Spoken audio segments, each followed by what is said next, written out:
રાજકોટ સહિત સમગ્ર ગુજરાતમાં અદ્યતન પ્રોજેક્ટ આકાર પામી રહ્યા છે, જેમાં જો કોઈ મહત્વનું પરિબળ હોય તો તે લિફ્ટ છે. ગુજરાતમાં હાલ અનેક એવા કિસ્સાઓ સામે આવી રહ્યા છે જેમાં લોકોની બેદરકારી અથવા તો મેન્ટેનન્સના અભાવે લિફ્ટ ખોવાઈ જતી હોય છે અને લોકોએ તેમનો જીવ પણ ગુમાવવો પડે છે. અન્ય કોઈ પણ વસ્તુ ખરીદતા પહેલા અનેક તર્ક વિતર્ક કરતા હોય છે.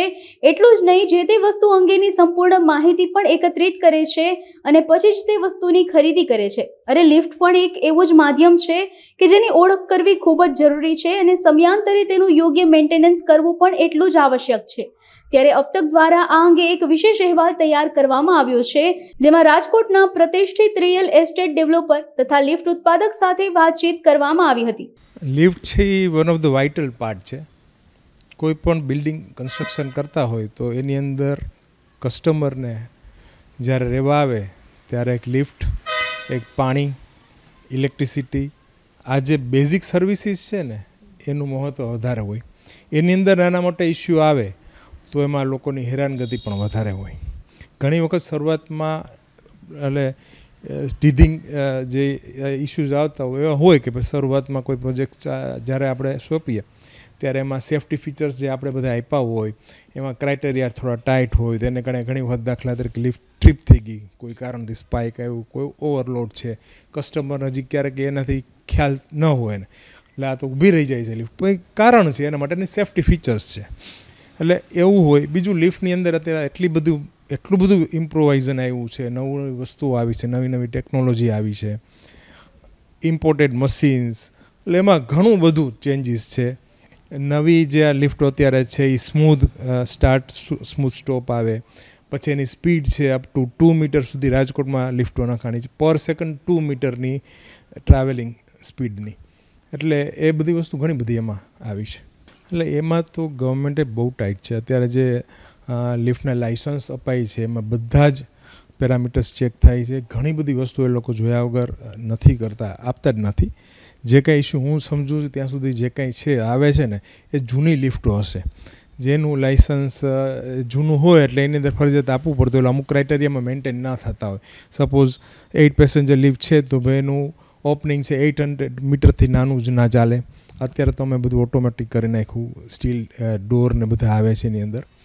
પણ એ જે તે સમય હોય તો જાળીવાળી લિફ્ટ હોઈ શકે, એ ફસાઈ જાય. પહેલાં આમ સ્ટીલ ડોર હોય પણ એમાં મેન્યુઅલ હોય તો તકલીફ થતી હોય. પહેલાં હતા જારી જ હોય, આમ તો એ ઉપર કવર હોય. આવી બધી જે જૂનું હતું એની અંદર કંઈક ને કંઈક ઇસ્યુ આવે. હવે અત્યારે લિફ્ટમાં જે આપણે વાપરીએ છીએ અથવા મોસ્ટ ઓફ બિલ્ડરો હવે વાપરતા થઈ ગયા છે એ ઓટો ડોર લિફ્ટનો અત્યારે કન્સેપ્ટ આવી ગયો. એમાં ટેલિસ્કોપિક હોય કે સેન્ટર ઓપનિંગ હોય, ઓટો ડોર હોય એટલે એ સેન્સર બેઝ હોય. તમે અંદર જાઓ, સેન્સર હોય તો જ પહેલાં તો ત્યાં સુધી દરવાજો ખુલ્લો રહેશે. જરાય બહાર નીકળવા જશો તરત જ એ લિફ્ટ ખુલી જશે, દરવાજો બંધ નહીં થાય. અચ્છા, દરવાજો બંધ થયા પછી અમુક ટાઈમ પછી લિફ્ટ ચાલુ થાય. પછી બીજું ઓવરલોડ હોય તો તરત એલાર્મ વાગશે, લિફ્ટ ઉપડશે જ નહીં. એટલે આવા બધા ફીચર્સ હોય. હવે એ સિવાયના ફીચર્સ એવા હોય કે લિફ્ટનું અત્યારે જે હાલની જે ટેકનોલોજી ચાલે છે, અમે યુઝ કરીએ જ છીએ, એની અંદર તો તમે ઉપરથી રોપ 3 કાપી નાખો ને તો લિફ્ટ છે એ નીચે નહીં પડે. 1-1.5 ફૂટ ઝટકો લાગશે. જેવી એની સ્પીડ 1.75 મીટર કે લિમિટની એની જે બાંધેલો એ સ્પીડે પહોંચ્યું એટલે તરત જ એના સેફ્ટી ડોક્સ લોક થઈ જાય. ડબલ લોકિંગ સિસ્ટમ હોય એટલે આખી કેબિન ત્યાં ઊભી રહી જાય. ભલે મે બી ડોર ત્યાં ના હોય, પછી એને ધીમે ધીમે કોઈ પણ રીતે રસ્તો થઈને એને કાઢી શકાય કે રેસ્ક્યુ તો કરી શકાય સિસ્ટમ ખોલીને. કારણ કે એ તો એક પોર્શન નાનો જ હોય, 1.5 ફૂટનો જ વચ્ચે તો હોય, ઉપર અથવા નીચેથી રેસ્ક્યુ થઈ જાય. એટલે આ ફીચર્સ હાલમાં બાય ડિફોલ્ટ નખાવતા. બીજું કેવું છે, થોડું બિલ્ડરે પણ આની અંદર ડીપમાં જવાની જરૂર છે. તમે પરચેઝ કરો છો કોઈ પણ લિફ્ટ તો ખાલી ભાવથી લિફ્ટ ન પસંદ થાય. તમારે એની અંદર શું આવે છે, શું વપરાય છે, કેવું મેન્ટેનન્સ કે એનું ઇરેક્શન કેમ થાય છે, આ બધા જ ફીચર્સને પાસા જોવાના હોય. જેમ કે એનું મશીન છે, એની અંદર જે કંઈ વેલ નોન કંપનીઓ વાપરે છે અથવા જે ઇન્ટરનેશનલ બ્રાન્ડ્સ છે, અમે તો બધા ટોરિન ડ્રાઈવ ને એ ટાઈપના કંપનીની જ બધી મોટરો વપરાવીએ. મારું તો હું ખરીદી કરું, મારે ચેક પોઈન્ટ્સ હોય કે ભાઈ ઉષા માટીના રોપ્સ છે, તો ટોરિન ડ્રાઈવનું મશીન છે, એની ડ્રાઈવ છે, જે અલગ અલગ ઘણી આવે છે તો એ વપરાણી છે એમાં. પછી એની જે રેલ્સ હોય તો એ મરાન્ઝી જર્મનીની અત્યારે અહીં વપરાય છે, તો એ ટૂંકમાં પોલિશ્ડ હોય અને મેલ ફિમેલ હોય, એટલે તમારે એકદમ તો સ્મૂથનેસ આવે ને, આ બધી વસ્તુ અમે જોતા હોય. પછી એના બીજા કેટલા બધા ફીચર્સ છે, દાખલા તરીકે કેબિન છે, કાર કેબિન છે, તો એની ફરતી કોને આખી એક ફ્રેમ હોય. એ ફ્રેમમાં પાછું એવું, પહેલાં જૂની તમે લિફ્ટો જોયો તો ફ્રેમ છે એ ખાલી કેબિન પૂરતી જ હતી. હવે એનાથી જે 4-5 ફૂટ સુધી ઉપરની આખી ઉપર ફ્રેમ હોય, એટલે ક્યાંય પણ કાંઈ થયું ભટકાઈ કરે તો પેલા કાર છે ડેમેજ નહીં થાય, એ પેલી ફ્રેમ છે ડેમેજ થશે. એટલે આવું બધું ઘણું બધું એની અંદર આવી ગયું છે. આ બધી વસ્તુને તમે ધ્યાનમાં રાખી તમારા લિફ્ટને મેન્યુફેક્ચર પાસે માગો. MNC કંપની છે આવી ગઈ છે હવે, એમાં તો બધું હોય જ છે. ડોર હોય તો એની અંદર 2-3 કંપનીઓ જે સારી છે એને જ વાપરવાનો આગ્રહ રાખે. તો એ બધી વસ્તુ તમે ધ્યાન રાખો તો ઘણો ફરક પડે. અને આ બધી વસ્તુ અમે તો જોઈએ છીએ. અને આમ જોવા જાવ તો ઓવરઓલ છતાંય કદાચ ન જોતા હોય તો ગવર્મેન્ટ તો સ્ટ્રિક્ટ છે જ, પણ છતાં આ બધી વસ્તુ હવે આજની સમય પ્રમાણે, કારણ કે હવે સ્પીડ પણ વધી, જે પહેલાં 0.75 મીટર પર સેકન્ડની સ્પીડ હતી એ આજે 2 મીટર સુધીની દાખલા તરીકે પહોંચી ગઈ. તો તમારે સેફ્ટી ફીચર્સ એ રાખવા જ પડે. આ બધી વસ્તુ છે તમારે જોઈને ચાલાવો તો કાંઈ વાંધો ન આવે. એવું જ મેન્ટેનન્સનું મહત્ત્વ છે. તમારો પાછળથી મેન્ટેનન્સના 5-10 હજાર બચાવવા જાય સોસાયટી, કે આ તો ઓલો 20,000માં કરે ને ભાઈ ગ્રીસ કરીને વહી જવાનો, ચેક પોઈન્ટ જોવે જ બધા. તો કંપનીને જ આગ્રહ રાખો જેની પાસે આપણે લિફ્ટ લીધી છે ને 5 વર્ષ સુધી તારે મિનિમમ ભાઈ તો અત્યારથી નક્કી કરી દે ભાવ તારા સોસાયટીને બેનિફિશિયલ થોડુંક આપણે એ ખેંચીને મહેનત કરીએ અને કરાવો. અને એ લોકો પછી એ જ મેન્ટેન એની પાસે જ મેન્ટેન કરાવે. તો એને બે રીતે કંપનીવાળાની પોતાની સર્વિસ આપવી જ પડે. આજ લિફ્ટની એની વેલ્યુ, એની બ્રાન્ડિંગનો પ્રશ્ન હોય એટલે, અને સોસાયટીને પણ પ્રોપર સર્વિસ મળે. ખૂબ જ જરૂરી છે. આ કેવી વસ્તુ છે, લોકો હેલ્મેટ જેવું કરે છે, પોતાની કારને એક જરાક ટોચો પડશે ને તેના માટે બાંધશે, એનું બધું ઇન્સ્યોરન્સ લેતો હોય, બધું કરે. કાર હોય, સ્કૂટર હોય, એનું પણ ઇન્સ્યોરન્સ લોકો ભરે છે. પોતાનું ઇન્સ્યોરન્સમાં ઉદાસીનતા લોકો આપણે જોઈએ જ છીએ. એવું જ તમે જુઓ તો વ્યસનની અંદર આપણે જેમ કરીએ છીએ એવું જ આ વસ્તુ એવી જ છે વાઇટલ. તમે ધારો કે આપણે ટ્રાફિકવાળા પકડીને દંડ દે ત્યારે આપણે નક્કી કરીએ હવે હેલ્મેટ પહેરીએ, નહીં તો નથી પહેરતા. આ છે જ ને, આપણે જે આ જોઈએ છીએ એ જ વસ્તુ આમાં છે. લિફ્ટ છે એ બહુ વાઇટલ વસ્તુ છે. તમે 100 દાખલા તરીકે 30 મીટરની બિલ્ડિંગ હોય, 45 મીટર, હવે તો 70 મીટરની બિલ્ડિંગો થઈ ગઈ. એટલી હાઇટ ઉપર એ લિફ્ટનું આવન જવન થતું હોય. હવે તમે આ બધી વસ્તુનું ધ્યાન ન રાખો, પ્રોપર સર્વિસ ના થાય, અને આવું ક્યારેક આવું એક્સિડન્ટ થાય તો શું માણસનામાં કેઝ્યુઅલિટી જ થાય ને, નુકસાન. એ વસ્તુ પોતાનો જ જીવનનું આ નુકસાન છે એ નથી સમજતા. અને હવે 5-10 હજાર માટે થઈને લોકો જતા હોય, ખરેખર જોવું જ પડે. લિફ્ટનું હાઈરાઇઝની અંદર ખૂબ જ મહત્વનું છે, કારણ કે આપણે જેમ માણસની અંદર કરોડરજ્જુ છે બરાબર, એવી જ રીતે આપણે બિલ્ડિંગની અંદરની કરોડરજ્જુ કહી શકાય લિફ્ટ શાફ્ટ, કે લિફ્ટ બરાબર. અને એ એટલી બધી અગત્ય છે, એની સેફટી, એનું મેન્ટેનન્સ, એનું ઇરેક્શન હોય ત્યારે બરાબર. એટલે એને ખૂબ જ એનું મહત્વનું છે હાઈરાઇઝની અંદર લિફ્ટનું. અને લિફ્ટનો જ્યારે હાઈરાઇઝ બન્યા બરાબર, લિફ્ટ પહેલાં બની પછી હાઈરાઇઝ બન્યા. નતર તો વર્ષો પહેલાં, આજથી 200 વર્ષ પહેલાંની વાત કરું બરાબર, જ્યારે એ કોન્સેપ્ટ તૈયાર થયો કે વર્ટિકલ ઓલ વર્લ્ડની અંદર અમેરિકા, જર્મની, બ્રિટિશ, તો પહેલાં લિફ્ટ ડિઝાઇન કરવામાં આવી કે વર્ટિકલ જવું હોય અપ ટુ 3-4 ફ્લોર સુધી તમે સ્ટેરકેસનો ઉપયોગ કરી શકો, પણ 4-5 ફ્લોર ઉપર જવું હોય તમારે એટલે પહેલાં લિફ્ટની ડિઝાઇન થાય, પછી આ બધા સ્કાય સ્કેપરથી લઈને આ બધા પ્રોજેક્ટ આવ્યા. એટલે હાઈરાઇઝની અંદર લિફ્ટનું અગત્યતા ખૂબ જ સમય અંતરે લિફ્ટમાં ઘણું બધું ડેવલપમેન્ટ થયું છે. સમય જેમ જેમ જતો જાય એમ ઘણી મોડર્ન લિફ્ટો આવતી જાય છે. પ્લસ એની અંદર સેફ્ટી ક્રાઇટેરિયા પણ ખૂબ જ મૂકવામાં આવ્યા છે. પ્લસ એમાં ડિઝાઇન પણ બહુ સારી રીતે મૂકવામાં આવી છે. ઓટોમેટિક ડાઉન કલેક્ટિવ લિફ્ટ હાઈરાઇઝની અંદર, કે તમારે 3 લિફ્ટ પેરેલલ ચાલતી હોય તો તમારે ઉપર જવું હોય તો ઉપરનો એરો તમે બતાવો તો નજીકની લિફ્ટ હોય બરાબર, તો એ પહેલાં આવે એટલે તમારો ટાઈમ બચે.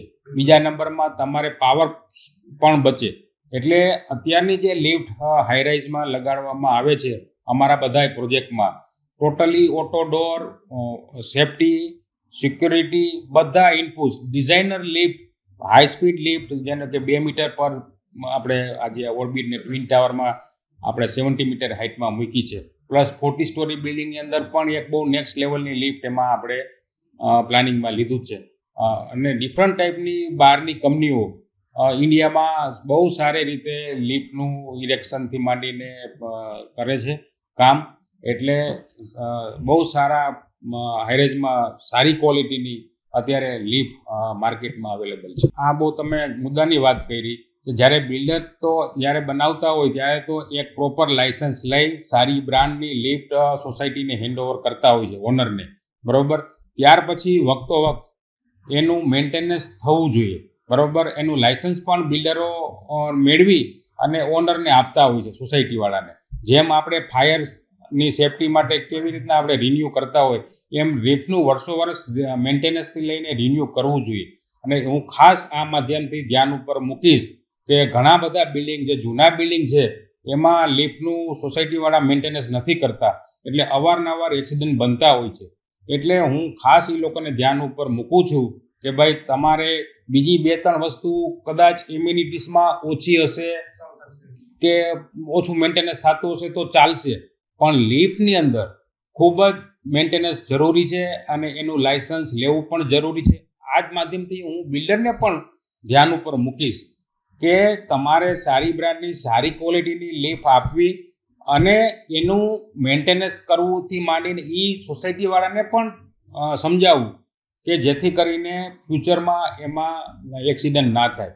જનરલી લિફ્ટની અંદર એક્સિડન્ટ થતા જ નથી. હવે ખૂબ જ સારા એમાં સેફટી સિક્યુરિટી અને બધું ખૂબ સારું આવી ગયા છે, પણ મેન્ટેનન્સના અભાવે આવું બનતું હોય છે કે લિફ્ટ એક ટાઈમે જૂની થાય તો અમુક પાર્ટ્સ બદલવા પડે તમારે. તો એ ક્યાંક ને ક્યાંક સોસાયટીઓ લોભના હિસાબે કહી શકાય કે અથવા વેલ મેન્ટેન સોસાયટી ના હોય તો આવું બનતું હોય છે. લોકોને મગજમાં એમ હોય કે બધા જ પ્રોજેક્ટમાં લિફ્ટનું એક્સિડન્ટ થાય છે એવું મગજમાં હોય તો એ વાત તદ્દન ખોટી છે. લિફ્ટ બહુ સારી ક્વોલિટીની મળે છે, સારું પ્રોપર રીતે લોકોને સોસાયટીવાળાને હું આ માધ્યમથી મેસેજ મોકલીશ કે એનું પ્રોપર મેન્ટેનન્સ કરાવો, એનું લાયસન્સ લ્યો, એનું લાયસન્સ એપ્રુવલ લઈ અને એને યુઝ કરવો જોઈએ, બરાબર. અને અવારનવાર એને ચેકઅપ, એના જે વાયરિંગ હોય, કેબલ હોય, ઇલેક્ટ્રિક સપ્લાયની કનેક્ટિવિટી હોય તો અવારનવાર એને ચેક કરવી જોઈએ. અને આવી રીતના અવેરનેસ લાવીને સારી રીતે તમે લિફ્ટનો ઉપયોગ કરી શકશો. એમાં તફાવતમાં તો અત્યારની લિફ્ટમાં ફૂલ સેફટી હોય છે, પણ હવે શું છે કે રહેવાવાળા પ્રમુખ છે ને એ લોકો સસ્તું ગોતવા માટે નોન ટેકનિકલ પર્સનને અને જે ઓથોરાઇઝેશન પર્સન ન હોય એને કામ આપી અને આખું બધું વ્યવસ્થા બગાડી નાખી છે, સમજી ગયા. આજની લિફ્ટમાં તમને લોડ સેન્સર જોવા મળે છે, પછી સેફટી ડોગ જોવા મળે છે, કેમ કે સેફટી જ્યારે માનો કે રોપ તૂટી ગયા તો લિફ્ટ નીચે ના આવે, કેમ કે સેફટી ડોગ હોય એટલે સેફટી ડોગ લાગી જાય, એટલે શું છે કે અકસ્માત થાય નહીં એવું જોઈએ એવું. પણ હવે શું છે કે બધા મેન્ટેનન્સ માટે સસ્તું ગોતવા માટે આ લોકો જે નોન ટેકનિકલ પર્સનને જે વસ્તુ આપે છે ને મેન્ટેનન્સમાં, પછી એ લોકો લિફ્ટનું આખું મેન્ટેનન્સ બગાડી નાખે છે. મેન્ટેનન્સમાં દર મહિને અમારો માણસ આવતો હોય છે, એન્જિનિયર અમારો મેન્ટેનન્સ કરવા માટે, અને અમે ખાસ સૂચના જે જ આપીએ છીએ કે લાયસન્સ તમે રિન્યૂ કરાવો. જેનેથી શું છે કે ગવર્મેન્ટનો માણસ ગમે ત્યારે ચેક કરીને આપણે સેફટીનું જે નોર્મ્સ આપણને ખ્યાલ ન હોય ને એ નોર્મ્સ મુજબ બાંહેધરી આપે છે. ના, નથી આવતા, કેમ કે પાછળથી મેન્ટેનન્સ જ આ લોકો શું છે કે પૈસા બચાવવા માટે પ્રમુખોને બધા સેક્રેટરીઓને એટલું બધું દોડમાં એવા ઉતરી જાય છે ને કે એને ખ્યાલ જ નથી રહેતો કે આપણે ટેકનિકલ પર્સનને દઈએ છીએ કે નોન ટેકનિકલ પર્સનને દઈએ. પહેલી તો ઇલેક્ટ્રિકની વસ્તુ જે એમસીબી છે, આરસીસીબી હોય એ ચેક કરવાની આવે, અર્થિંગ ચેક કરવાનો આવે, પછી જે રોપ હોય છે અમારા એલિવેટર રોપ એ ચેક કરવાના આવે, અને દરવાજાના જે લોક હોય છે એને કોન્ટેક્ટ ચેક કરવાના આવે છે. આ બધી વસ્તુ ચેક કરવાની આવતી હોય છે, પણ હવે શું છે કે માણસો પાસે મેન્ટેનન્સમાં લીપે એટલી બધી ગઈ હોય છે, એટલે અમારા માણસોએ ક્યારેક ભૂલ કરી જાય તો કે નથી ધ્યાન દઈ શકતા એમ જોઈએ એવું. કેમ કે સૌરાષ્ટ્રમાં શું છે સેફટી માણસો નથી વિચારતી, કે પૈસા કેમ બચાવવાને એ જ વિચારે છે. મેન્યુઅલ ડોર લિફ્ટ આપણે ઇન્સ્ટોલ કરતા હવે એની જગ્યાએ અત્યારે ઓટો ડોર લિફ્ટનું માર્કેટમાં ચલણ વધ્યું છે. ઓટો ડોર લિફ્ટના ઘણા બધા ફાયદાઓ છે કે પહેલાં મેન્યુઅલ ડોરમાં શું હતું કે સ્પીડ લિમિટ એક લિમિટ હતી 0.65 to 1 મીટર સુધી, અત્યારે 1 to 2 મીટર સુધીની લિફ્ટ ઇન્સ્ટોલ થાય છે.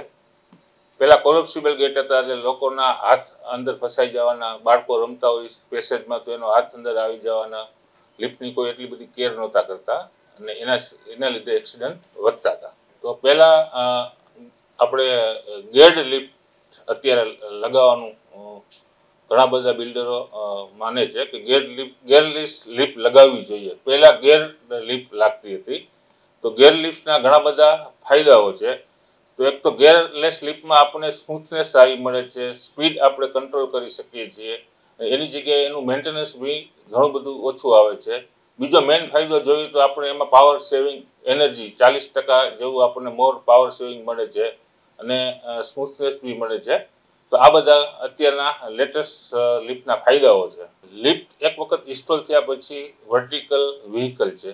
તો એક આપણું સ્કૂટર હોય તો એને બી આપણે દર મહિને 2 મહિને 6 મહિને રિપેરિંગ કરાવતા હોય, સર્વિસ કરાવતા હોય, ઓઇલ ચેન્જ કરાવતા હોય.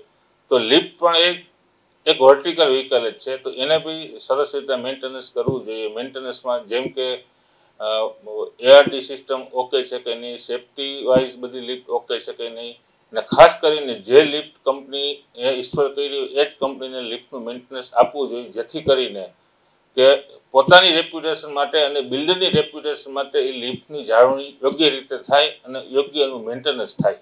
જ્યારે લિફ્ટ ઇન્સ્ટોલ થઈ જાય અને જ્યારે બિલ્ડર સોસાયટીને હેન્ડઓવર કરે છે કોઈ પણ બિલ્ડિંગ, ત્યારે એમાં લિફ્ટનો ભાઈ ઉલ્લેખ કરવામાં આવે છે. તો લિફ્ટ જ્યારે હેન્ડઓવર કરી હોય તે પછીની જાળવણીનો આધાર સોસાયટીનો છે. ને સોસાયટીને ઘણી વખત ઇન્ફોર્મ કરવામાં આવે છે કે આ વસ્તુ ચેન્જ કરવી પડશે, કે ઓઇલ ચેન્જ કરવું પડશે, કે લાઇનર નાખવા પડશે. કોઈ પણ પાર્ટ્સનું આપણે કહી ત્યારે એ ઘણો બધો ટાઈમ નીકળતા હોય છે અને એના હિસાબે દુર્ઘટના બને છે. ખાસ કરીને અમે જ્યારે લિફ્ટનું લાયસન્સ આપીએ અત્યારે 5 વર્ષનું અમે હેન્ડઓવર કરીએ છીએ. 5 વર્ષ પછી જે તે લિફ્ટ એજન્સી જે મેન્ટેનન્સ કરતી હોય તેમની જવાબદારી આવે છે અને સોસાયટીની પણ એટલી જવાબદારી આવે છે કે સોસાયટીએ જે રેપ્યુટેડ ઓથોરાઇઝ પર્સન હોય કે ઓથોરાઇઝ કંપની હોય એમને જ લિફ્ટનું મેન્ટેનન્સ આપવું જોઈએ. ખાસ વસ્તુ એ જોવા મળતી નથી. માર્કેટમાં આજકાલ ઘણા બધા સોસાયટીઓ પોતાના 2-5 હજારના ફાયદા વાહે લિફ્ટનું મેન્ટેનન્સ અધર પર્સનને આપે છે, નહીં કે કોઈ કંપનીને. એના હિસાબે આવી બધી દુર્ઘટનાઓ બનતી હોય છે. એનું ખાસ ફ્લેટ હોલ્ડરોએ, મેમ્બરે, એસોસિએશનના પ્રમુખ, સેક્રેટરી અને એના ચેરમેને આ વસ્તુનું ખાસ ધ્યાન રાખવું જોઈએ.